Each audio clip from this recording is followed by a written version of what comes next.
¿Qué tal a todos, compañeros? 3 de marzo 2021. Ya se nos fueron 2 meses del año. Les mando un gran abrazo. Les presento el boletín técnico número 8. Este es muy especial porque es el previo a un curso que voy a impartir a través del Colegio de Ingenieros, por ahí del 15 de abril. Espero que esta introducción les motive para inscribirse. La idea es, como siempre les comento, mantener el sentido común en ingeniería estructural, respetando, reconociendo toda la tecnología nueva, nuevos reglamentos, el estado del arte, sin olvidar esas bases que espero que nunca perdamos, ¿no? Esa es la idea. Y bueno, pues vámonos para adelante. Las ayudas técnicas de diseño por viento son el previo a una publicación que espero que a mediados de este año esté lista y que a su vez son el previo de lo que serán las normas técnicas para diseño por viento del estado de Querétaro, con la idea de seguir contando con la participación de las universidades, la UAC, con datos muy valiosos de estaciones meteorológicas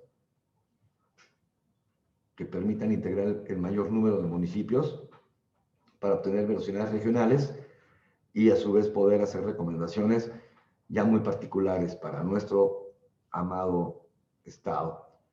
Un reconocimiento, por cierto, al ingeniero Arroyo en la parte de sismo, que en paz descanse.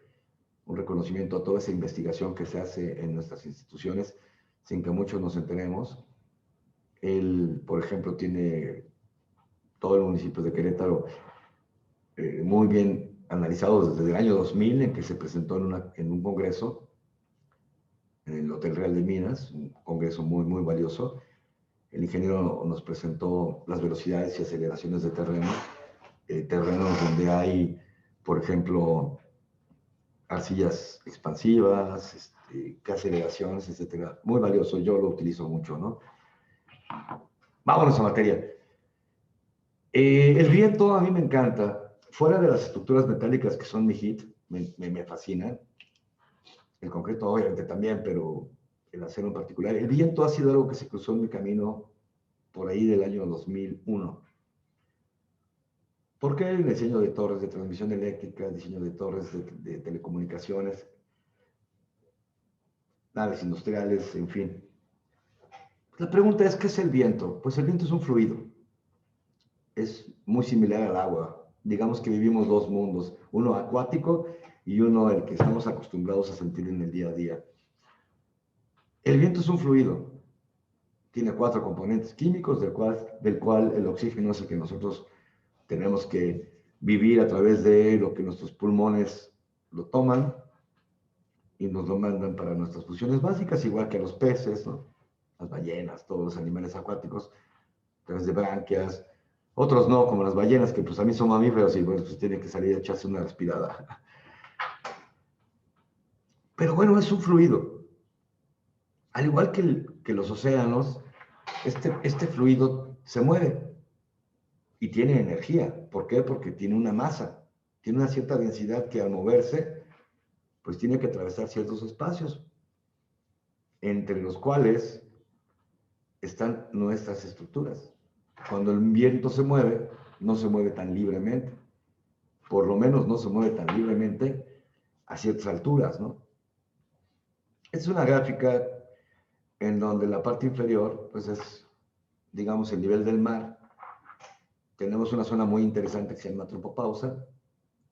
Entramos en la estratosfera, después en la ionosfera. Entre más alto nos vamos, menos denso es el aire hasta que ya no existe. Ya llegamos al espacio. Pero bueno, entre más abajo, la densidad del aire toma su máximo valor posible. Y bueno, a partir de ahí hacia abajo, pues o tenemos terreno, o tenemos un océano, o tenemos un lago, o tenemos un río, etcétera, ¿no? El agua tiene una densidad diferente, mucho más alta que el aire. Sin embargo, también responde y tiene tendencia a moverse siempre por cambios de temperatura. Los ríos tienen tendencia a moverse, evidentemente, por cuestiones gravitacionales, de donde surge el agua, hasta alcanzar el mar. Pero hablando del mar, océanos, y hablando del aire, la tendencia al movimiento siempre es por cambios de temperatura. Bueno, entonces siempre me voy a ir de climas fríos o de zonas frías, que son más densas, y tratar de empujar las zonas menos frías y se genera un flujo, ya sea en los océanos o ya sea en la atmósfera, de este fluido que es el viento o el agua. A nosotros nos interesa el viento a nivel estructural, bueno, salvo estructuras que están bajo el agua, pero bueno, estamos hablando de nuestro día a día. ¿Por qué? Porque ese fluido, aunque no lo percibamos, porque estamos acostumbrados y además es transparente, cuando se mueve de zonas calientes a zonas frías, nos genera un empuje por estar de metiches, como les decía, la rigidez es muy interesante. Si yo tengo una estructura que se interpone en el paso del viento, pues va a ser sujeta a un arrastre. Ese empuje va a generar un esfuerzo en nuestra estructura que puede llegar a ser muy importante, sobre todo cuando durante un año, por ejemplo, los cambios energéticos son significativos. Ejemplo, los flujos de viento, ¿cuándo son realmente relevantes? Eso lo ha medido mucha gente. Entre el cambio de estaciones, por ejemplo, entre el invierno y el verano, la primavera, hay un cambio de temperatura. ¿Por qué? Vamos a ver esta figura. En el Ecuador, digamos que prácticamente la temperatura se mantiene constante durante todo el año.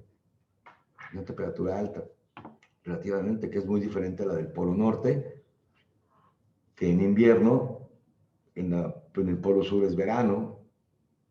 Entonces, hay zonas en la atmósfera que están más calientes que otras y por lo tanto hay empujes de las zonas frías hacia las zonas calientes durante todo el año, que tienen máximos en ciertos momentos. Por ejemplo, entre los cambios de estaciones en ambos hemisferios, entre zonas calientes y frías. Pero lo mismo sucede también en el día a día. Ustedes pueden tener máximos energéticos de movimiento, tanto de agua como de aire, entre el día y la noche. Por ejemplo, en el atardecer o en la mañana, cuando el sol aparece, se generan los flujos mayores de viento. No sé si han notado que de repente a las 5 o 6 de la mañana empieza a haber un cambio de temperatura súbito. De repente la noche puede tener una temperatura agradable y de repente empieza un flujo. ¿Por qué? Porque hay cambios energéticos en donde los aires calientes o fríos de la noche a la mañana, del atardecer a la noche, nos generan un movimiento de masas de aire que dependiendo de la estación en la que estemos, nos darán sensaciones de más frío o de más calor. Bueno, esto es muy interesante porque el Ecuador es como un espejo de lo que sucede en el norte con lo que sucede en el sur. Sin embargo, todo el planeta está interrelacionado, tanto a nivel de mareas, por ejemplo, flujos de movimiento de agua como de masas de aire, ¿no? ¿Qué tiene que ver con esto? Bueno, pues que si yo tengo una estructura, pues entonces va a estar sujeta a esas situaciones. Más aún, en el rango de interacción entre el océano, por ejemplo, y el aire, en ciertas temporadas del año, se calienta el agua a unos 3, 4 metros abajo de la superficie, interactúa con la temperatura del aire y se generan fenómenos como huracanes, por ejemplo, ¿no? Eso se genera, no sé, de mayo, junio, hacia finales de octubre, quizá algunas veces mediados inicios de noviembre. Pero también sucede lo mismo cuando hay tierra caliente, con flujos de aire de cierta temperatura, en terreno firme, donde tenemos tornados, por ejemplo, ¿no? Y son eventos de todo ese intercambio de temperatura, todo lo es, y de presiones atmosféricas. Presión y temperatura. Recuerden lo que es una olla express, por ejemplo, ¿no? Bueno, todos estos fenómenos hay que tomarlos en cuenta porque en función de que tú pongas una estructura en una zona determinada, ese aire, ese fluido va a impactar sobre tu estructura. Y dependiendo de las características de la misma, va a ser sujeta a mayores o menores fuerzas. Ya hablaremos en este curso de lo que es la cuestión aerodinámica, por ejemplo, ¿no? Entre peores características tenga tu estructura en cuanto a oponerse a ser arrastrada por el viento o a tomar las fuerzas que el viento le induce, pues mayores cargas va a tomar. Entre mejores formas tenga, pues más va a lograr adaptarse. Esto es una forma aerodinámica. Las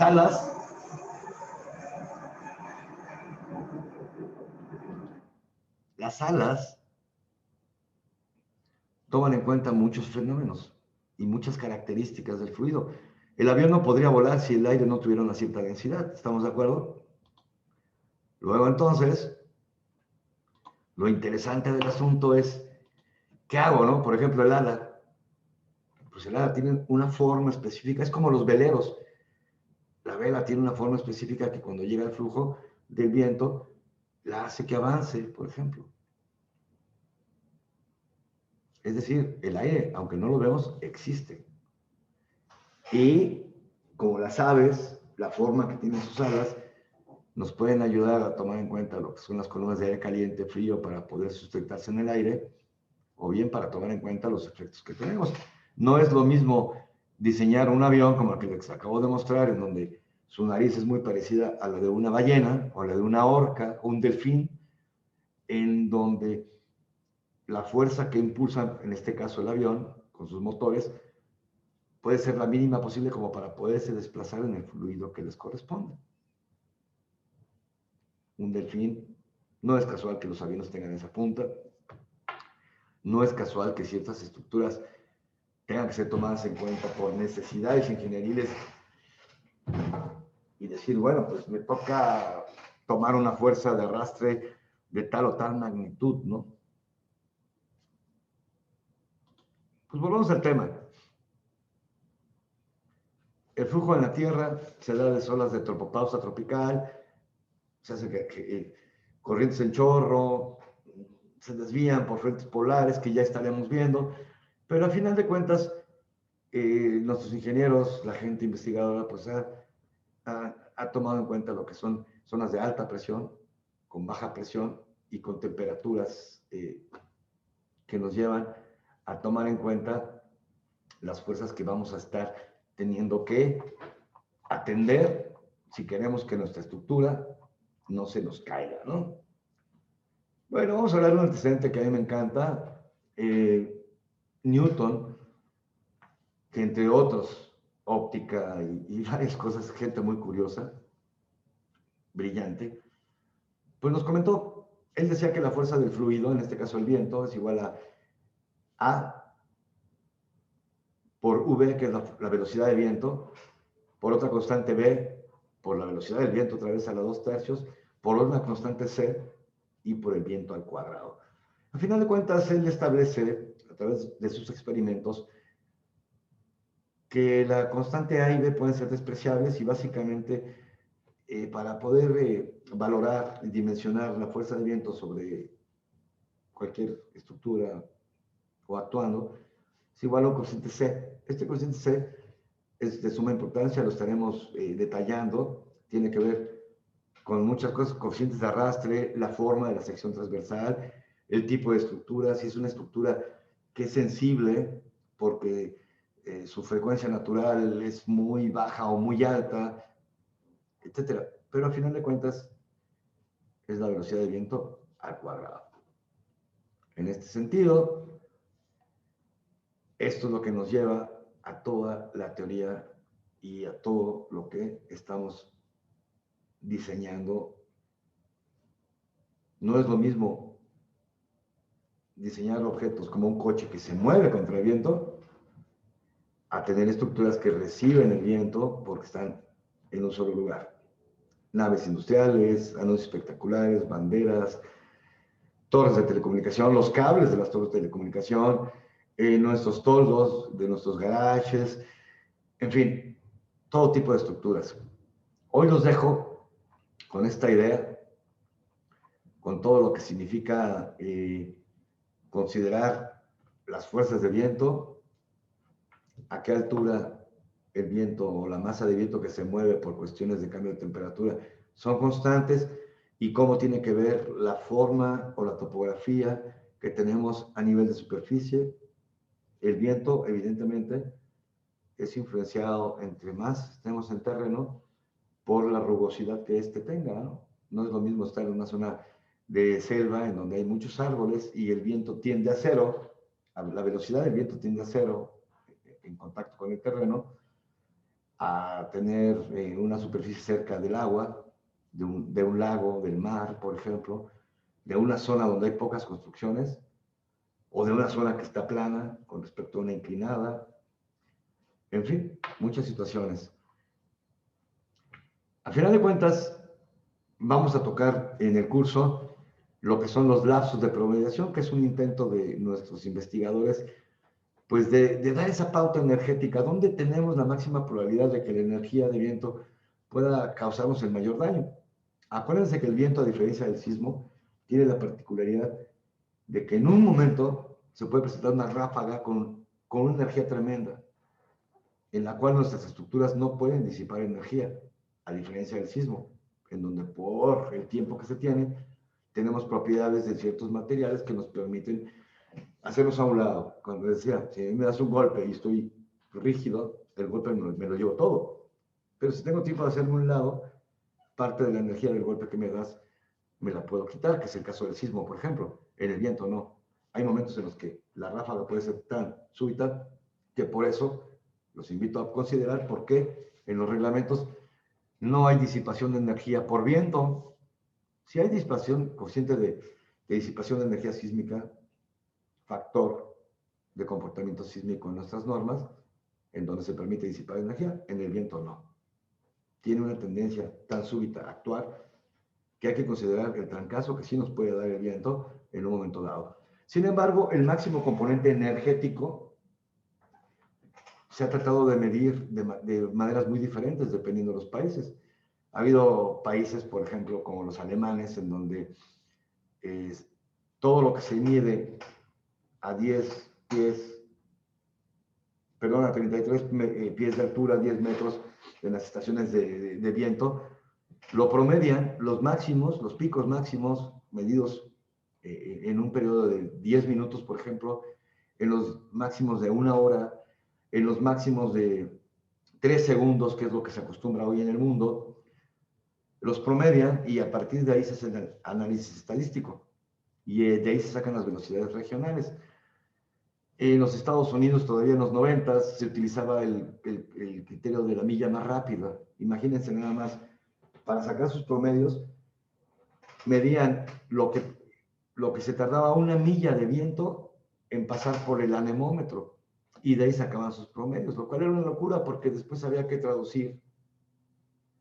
México siempre ha estado a la vanguardia, se hace una promediación de lo que pasa cada 3 segundos en los máximos y de ahí se hace una promediación. Esos son lapsos de promediación.